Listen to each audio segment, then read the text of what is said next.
If you want to change home screen wallpaper on Motorola Edge 60 Fusion, first of all we can go to the settings.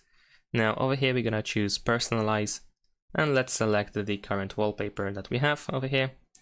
And now you should be able to choose new wallpaper by using one of these options. So let's say, for example, we're gonna go to curated images, because in this case we need to also tap over here to go to more wallpapers. And for example, I'm gonna choose one of these categories like landscapes, and then over here we can choose one of the wallpapers that we like the most. So for example, this one. Over here you should be able to see the preview between the lock screen and home screen, but for some reason we cannot really see the full preview. I'm not sure why, it just doesn't work for some reason, at least in my case. So nevertheless, once you set up the wallpaper, by the way you can also move left and right, zoom in and zoom out.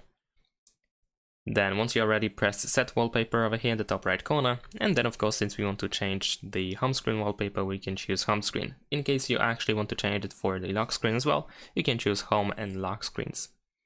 There we go. Let's wait a couple of seconds, wallpaper set successfully, and that's pretty much it. Besides that, if you go back to the same settings as before, you can also tap on the home screen in order to, for example, add some effects over here, so you can try them out in order to see how it looks like. And that's pretty much it. Thanks for watching, leave a like and subscribe to my channel, and see you in my next videos. Bye!